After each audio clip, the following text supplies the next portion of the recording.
I almost married the one that got away. How our perfect relationship fell apart and how I found my true happiness years later. They say you never forget your first great love. For me, that was Mary. I met her when we were both 20, full of plans, dreams, and a stubborn belief that we had all the time in the world. Sitting here now, years later, I realize that no matter how much time you think you have, it's never enough. It was a Friday night in early October when I first saw her. A friend of mine was hosting one of those chaotic college house parties, the kind where music blasts through old speakers, laughter fills every room, and cheap beer flows as freely as the ill-advised decisions. I had no reason not to go. My life was at a turning point, but in a way that felt exciting. I'd just decided to quit law school after barely surviving my first year. It wasn't for me. I'd known that deep down even before I started, but I'd wanted to give it a fair shot. When I finally told my parents about my decision, they surprised me by being supportive. "We just want you to be happy," my mom had said. "Take the time you need to figure it out. You'll land on your feet." With their blessing, I was taking a gap year to figure out what I actually wanted out of life. That freedom left me open to possibilities, though I had no idea one of them would be Mary. She was sitting on the armrest of a worn-out couch, laughing at something someone had just said. There was this magnetism about her, something that drew me in before I even realized what was happening. Her auburn hair caught the light just right, and she had the kind of laugh that made you want to join in, even if you didn't know the joke. I stood awkwardly nearby, debating whether I should introduce myself.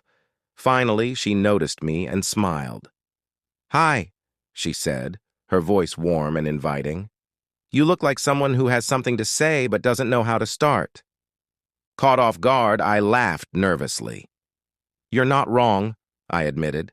"I was trying to think of something clever, but now it feels too late." She tilted her head and studied me for a moment. "How about this? I'll make it easy for you. I'm Mary. Now you go." And just like that, the conversation began. We ended up talking for hours, tucked into a quieter corner of the house as the party raged on around us. She told me she was studying to become an accountant, following in her mother's footsteps. "It's not glamorous," she said, "but I'm good with numbers, and it feels safe." I told her about my decision to leave law school, about how my parents had encouraged me to take my time and figure things out. "I don't know what I'm doing yet," I confessed. "I feel like I'm wandering in the dark, hoping to stumble across a light switch." Her expression softened. "Maybe that's not a bad thing," she said. "Sometimes you need to lose yourself a little to figure out who you really are." There was something about the way she said it, so sure, so sincere, that it stuck with me. As the weeks turned into months, Mary and I became inseparable. We were that couple everyone else envied, the ones who made it look easy. We'd spend lazy afternoons sprawled out on my dorm room floor, listening to music and debating everything from philosophy to the best kind of pizza toppings. She had this incredible ability to make even the most mundane conversations feel like they mattered. We discovered we had a ridiculous amount in common. We both loved hiking, though she was far better at it than I was. We shared a mutual obsession with old movies, especially anything directed by Hitchcock. And we had an unspoken agreement that Saturday mornings were for pancakes and bad coffee at the diner down the street. But it wasn't just the things we had in common that made our relationship special. It was how we balanced each other out. I was impulsive, prone to overthinking and second-guessing myself.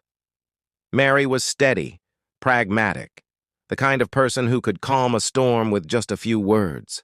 She made me want to be better, more grounded, more present. Of course, it wasn't all smooth sailing. We had our arguments, like any couple.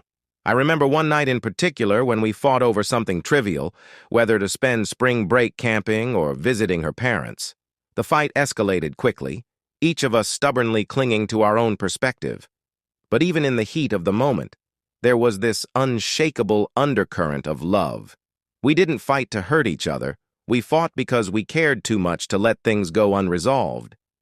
What I loved most about Mary was her unwavering belief in me, even when I couldn't believe in myself. When I confessed my fears about finding a career that felt meaningful, she squeezed my hand and said, "You'll figure it out. You've got the kind of heart that doesn't give up, and I'll be here for you while you do." By the time spring rolled around, I knew I wanted to spend the rest of my life with her. I started saving up for a ring, working extra shifts at the campus bookstore to afford something that felt worthy of her. I hadn't figured out how or when I would propose, but I knew it had to be perfect. Mary wasn't just someone I loved. She was the person who made me believe in the kind of future I'd never dared to imagine for myself. By the time spring turned into early summer, I was sure of one thing. I wanted to marry her. She was everything I'd ever dreamed of in a partner: steady, kind, intelligent, and someone who made me feel like my best self. There was no doubt in my mind that she was the person I wanted to spend my life with. I'd finally saved up enough to buy a modest but elegant ring. It wasn't flashy, but it felt like her: simple, timeless, and meaningful. I didn't want to wait for some grand occasion. I just wanted the moment to be ours, personal and sincere. One warm evening, as we sat on a blanket in the park near campus, watching the fireflies light up the summer air, I took a deep breath and reached for her hand. "Mary," I began, my voice shaking a little. She turned to look at me, her curious expression softening into something warmer as she realized what was happening. "I know we're still figuring things out. I know I don't have everything in my life perfectly in place yet. But one thing I'm absolutely sure of is you. You make me better, and you make me believe in a future I never thought I'd have. I don't want to wait any longer to start that future with you." I pulled the ring box from my pocket and opened it, my heart pounding in my chest. "Will you marry me?" Her eyes filled with tears, and for a moment, I thought I might have made her speechless. Finally, she nodded, a radiant smile spreading across her face. "Yes," she said softly. "Yes, of course." I slipped the ring onto her finger, relief and joy washing over me as she kissed me. Everything felt perfect, until she spoke again. "There's just one thing," she said, her voice gentle but serious. "I need you to talk to my parents first. They're old-fashioned about these things, and I know how much it would mean to them to be asked for their blessing. They'll respect us more if we include them." It wasn't the answer I'd expected, but I agreed. My parents adored Mary and had already expressed their full support, so I assumed hers would feel the same. They were her family after all. How could they not see how perfect we were together? A week later, I found myself sitting in her parents' living room, the ring glinting on Mary's hand as she sat beside me. I was nervous but optimistic. Her parents had always been polite, if a little distant, when we'd interacted before. When I told them the news, their reaction wasn't at all what I'd hoped for. "You want to get married now?" her father asked, his tone sharp. "Yes, sir," I said. "I love your daughter, and I'm committed to building a life with her. I know I don't have everything figured out yet, but I'll do whatever it takes to make her happy and provide for her." Her mother frowned, crossing her arms. "You're not even in school right now," she said. "You don't have a stable job. What kind of future can you offer her? Do you realize what you're asking? If Mary gets pregnant, she might have to give up school entirely. Do you want her to throw away her degree for a rushed decision?" "Rushed?" I repeated, stunned. "We've been together for almost a year. I'm not asking her to give up anything. I want to support her in everything she does." Mary's father shook his head firmly. "You're young, both of you. There's no need to rush into this. Let her finish school first. Get yourself on a stable path. Then, maybe, we can have this conversation again." I tried to explain, to tell them I had plans and that I was working towards something, but before I could say more, Mary placed a hand on my arm. "Maybe they're right," she said, her voice hesitant. I turned to her, confused and hurt.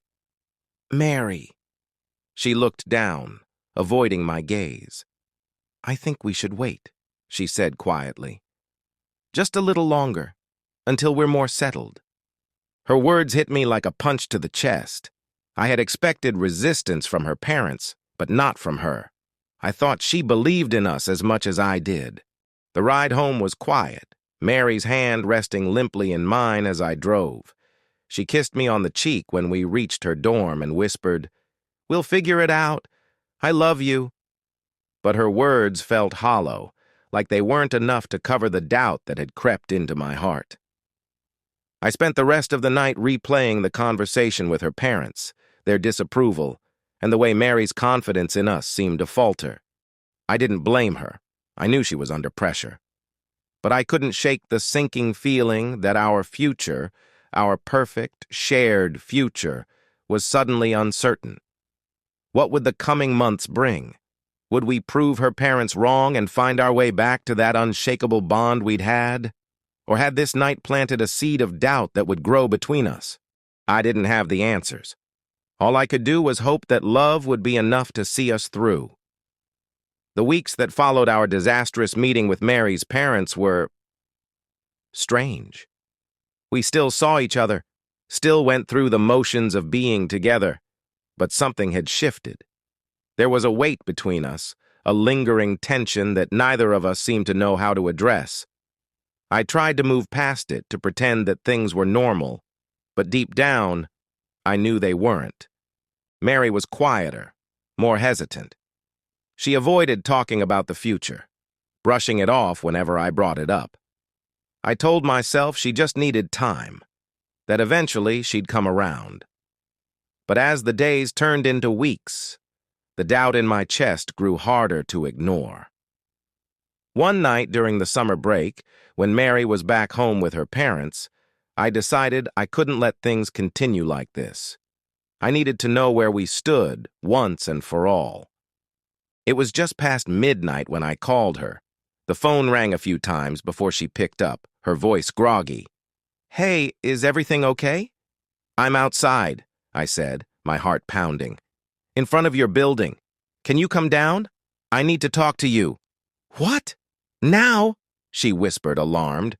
"What if my parents hear me?" "I'll keep my voice down, I promise," I said. I really need to see you." There was a long pause, and for a moment I thought she might say no. But then she sighed. "Okay. Give me a minute." A few minutes later, I saw her slipping out of the building, her movements cautious and hurried.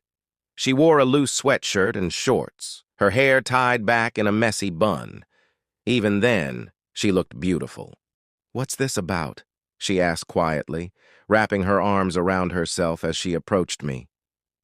"You know my parents will ground me for life if they find out I'm out here." "I had to see you," I said, my voice low but urgent.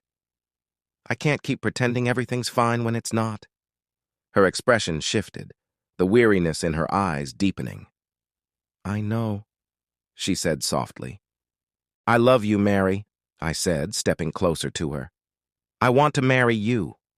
I want us to have the life we talked about, the one where we figure things out together. I know your parents don't approve, but they shouldn't get to decide what we do with our lives. If you really want this, if you really want us, nothing should stop us, not them, not anything." She looked down at the ground, her arms tightening around herself. "It's not that simple," she murmured. "It can be," I insisted. "Come live with me and my parents for a while. They love you. They'll support us. I'll get a part-time job when I go back to school and we'll make it work. Together we can handle anything. I know we can." For a moment, she didn't say anything, and I let myself hope. But when she finally spoke, her voice was shaky, uncertain. "I want to. I really do," she said, her words barely above a whisper. "But after what my parents said, it made me think. What if they're right? What if we're rushing into something we're not ready for? I'm scared, and I don't want to ruin your life, or mine, by making the wrong choice." "Mary," I said, my voice breaking, "we're not making a mistake. I know we're young, and I know it won't be easy, but I love you. That's enough for me. Isn't it enough for you?" She looked up at me then, her eyes filled with tears. "I'm sorry," she said, shaking her head. I can't." Her words hit me harder than I thought possible. I stared at her, searching for something, anything, that might tell me she didn't mean it. But all I saw was fear and uncertainty. "I don't know what else to say," I whispered. She reached out, hesitating before placing a hand on my arm. "I'm so sorry," she said again, her voice trembling. I nodded, pulling back from her touch. "I guess that's it then." "Please don't hate me," she said, her tears falling freely now. "I could never hate you," I said, my voice hollow. I need to go." Without another word, I turned and walked away, my chest tight and my head spinning. I didn't look back. I couldn't. The next few years were some of the hardest of my life. Losing Mary felt like losing a part of myself. I knew we hadn't been together for decades, but our time together had been the most genuine connection I'd ever experienced. She wasn't just my girlfriend. She was my best friend, my partner in every sense of the word. Letting her go wasn't just painful, it was shattering. At first, I tried to distract myself. I threw myself into figuring out my future, the same way Mary had encouraged me to back when we were still together. I applied to several colleges, focusing on programs that felt meaningful and fulfilling. Eventually, I was accepted into a solid communications program at a university a few hours from home. Starting school again was a bittersweet experience. On one hand, I was excited to have a new direction, to feel like I was finally moving forward. On the other, it was hard not to think of how much I'd wanted to share these milestones with Mary.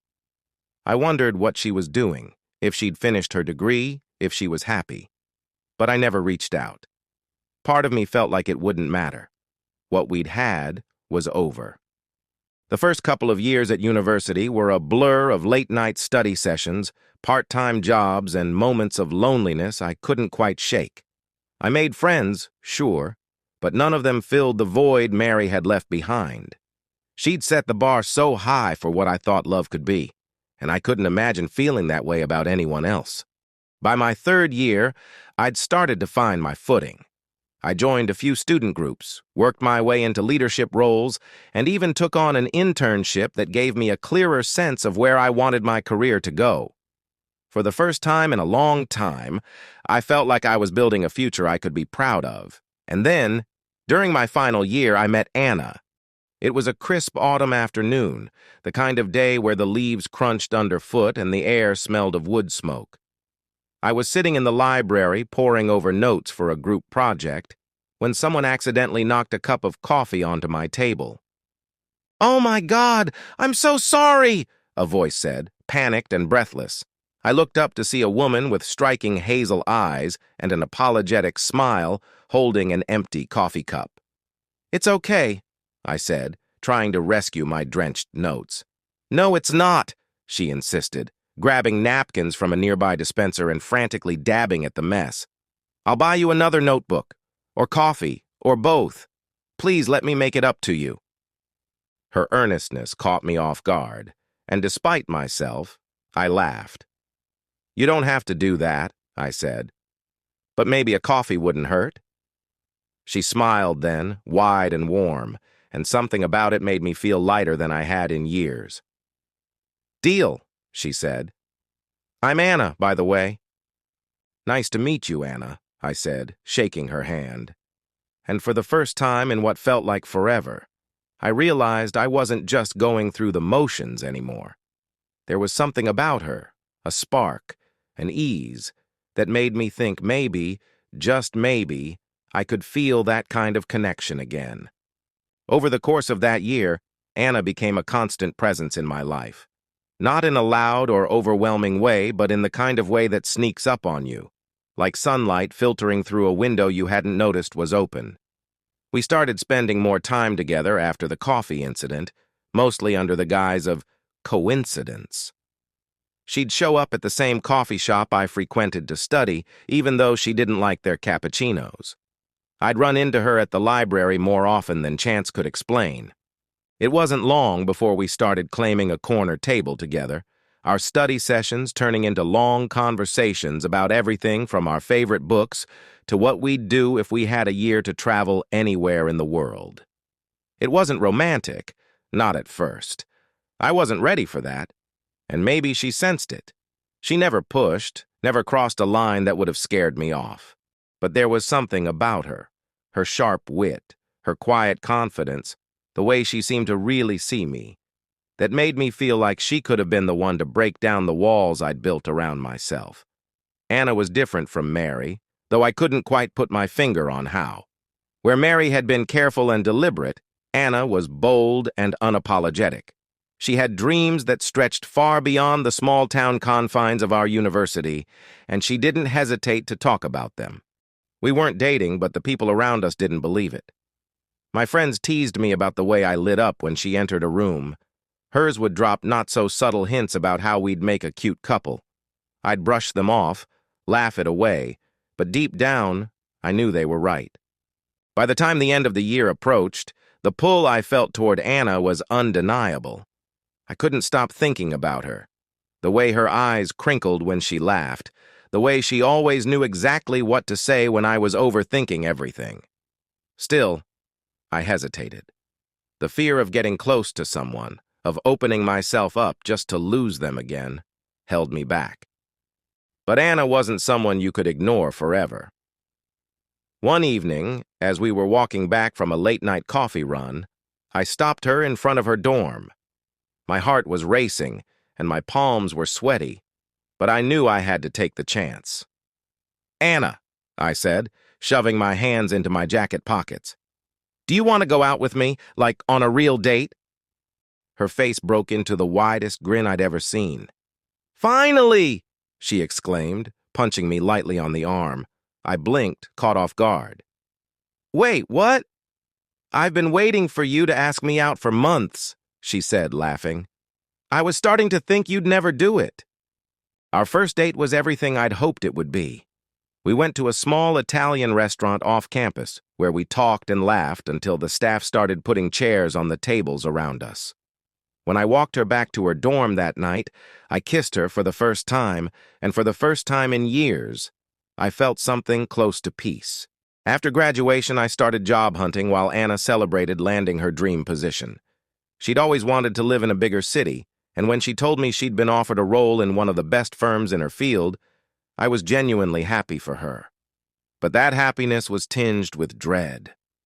I knew what was coming next. "I'll be moving in a few weeks," she said one afternoon as we sat on a park bench. "It's going to be a huge change, but I'm so excited."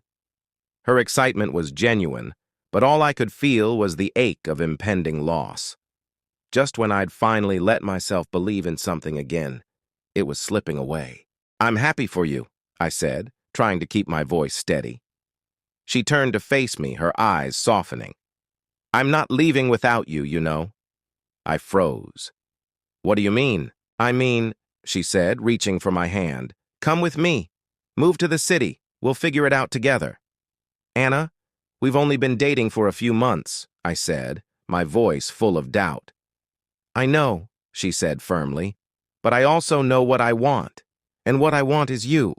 Look, it's scary, and I'm not saying it'll be easy, but I trust us, don't you?" Her words echoed something I'd once said to someone else, and the memory of that conversation stung. But unlike before, Anna wasn't afraid. She wasn't hesitating, and her belief in us lit a spark inside me that I hadn't felt in years. A few weeks later, I found myself loading boxes into a car, saying goodbye to the town I'd called home for the past 4 years. Our new apartment wasn't much, just a tiny one-bedroom in a city far bigger than I'd ever imagined living in, but it was ours. And as we unlocked the door for the first time and stepped inside, I realized I wasn't afraid anymore. I was ready. Now, looking back, I can say without hesitation that life has a funny way of working out. Anna and I have been married for 14 years now, and things between us couldn't be better. It wasn't always easy, especially at the beginning.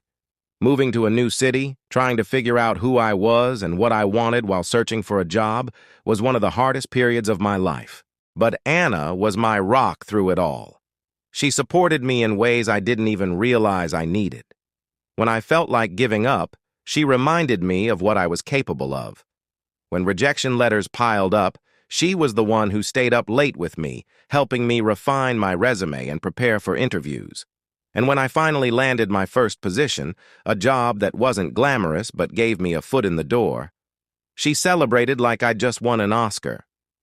Now, years later, I have a career I'm proud of, a home filled with laughter, and a family that is everything to me. Our 12-year-old son is the center of our world, a curious and kind-hearted kid who makes every day brighter. Watching him grow and being his dad has been the greatest privilege of my life. But I didn't tell you all this just to talk about how happy I am now. No, there's more to this story.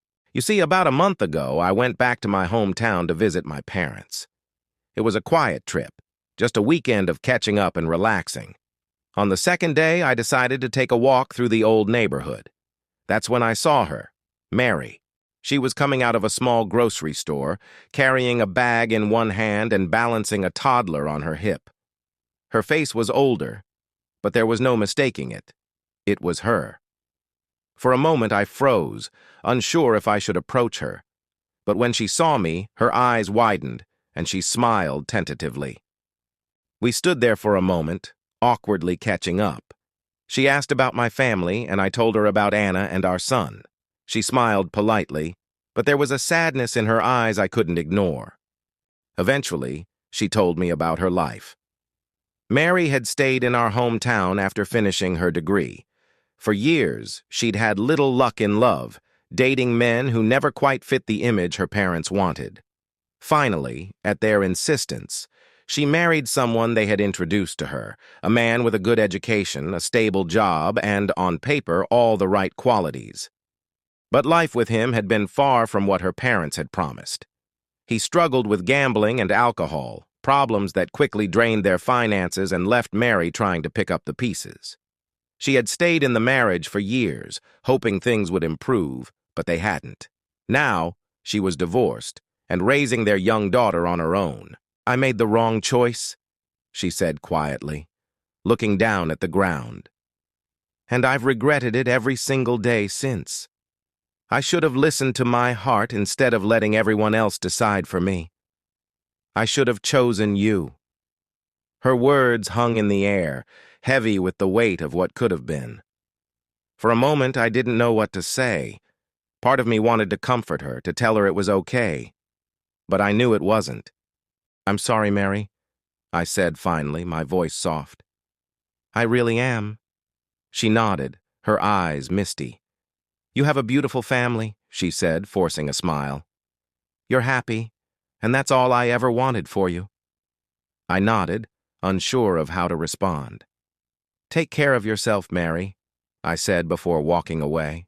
As I headed back to my parents' house, I couldn't help but think about everything that had led me to this point. Mary had been such a huge part of my life, once upon a time, but seeing her now, I realized something. Her regrets didn't haunt me. Instead, they gave me closure.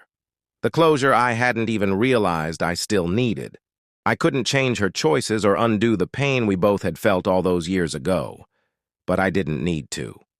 My life had turned out better than I could have ever imagined, and for the first time, I felt truly at peace with the past. Sometimes, life gives you exactly what you need, even if it doesn't look the way you thought it would. And for that, I'll always be grateful.